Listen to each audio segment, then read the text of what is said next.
I'm going to be comparing the Hamlet franchise to the Romeo and Juliet franchise. I have seen one Hamlet movie and one Romeo and Juliet movie before, back when I was in school, because I remember back then I actually read these two stories for classes I was taking for my English class. Now, I don't know if I've seen any of these movies outside of school. When you look at the highest score for each franchise, in the case of Hamlet, this version from 2009 has a 100%. Then when you look at Romeo and Juliet, this version from 1968 has a 95%. Then when you look at lowest score, in the case of Hamlet, what's impressive here is that the lowest score is still a 70%, which is still a good score. Not quite certified fresh, but fresh by 10%. In the case of Romeo and Juliet, this movie from 2013 only has a 24%. Then when you look at average score, Hamlet is an average of 84. Romeo and Juliet is an average of 66. Hamlet wins again. It's won every round so far. Then when you look at gap between lowest and highest score, you have a gap of 30 in the case of Hamlet, whereas with Romeo and Juliet, you have a gap of 71. So Hamlet wins again. So it's going to win no matter what. Let's look at my personal opinion. In the case of Hamlet, you have this version from 1996 from Kenneth Branagh. I definitely know that director. He's also done these murder mysteries, which I haven't actually seen, but I've heard things about them.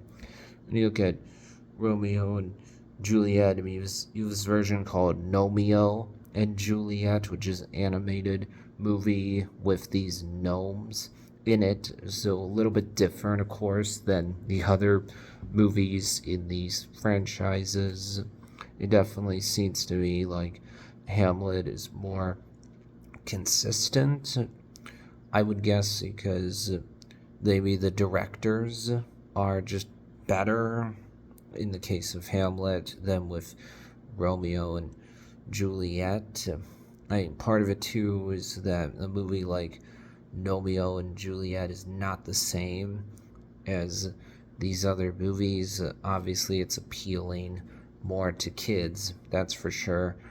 I remember in that story of Hamlet is about this prince named Hamlet who's just lost his father, and then his father's ghost comes to him and lets him know your uncle Claudius actually murdered me. So Prince Hamlet learns of Claudius's treachery, and then the story ends with everyone killing each other, and then these people from outside the kingdom that come, and they learn how many people have died.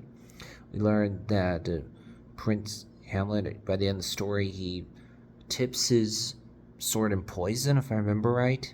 And I think the queen dies from drinking a chalice with poison in it. In the case of Romeo and Juliet, it's about these two star-crossed lovers, Romeo and Juliet, who are from two houses that are fighting, that don't like each other. And then the story ends with them both dying, and the houses realizing, oh, we contributed to this because we were fighting, and thus the two of them had to keep this relationship a secret, and that did not at all help the situation.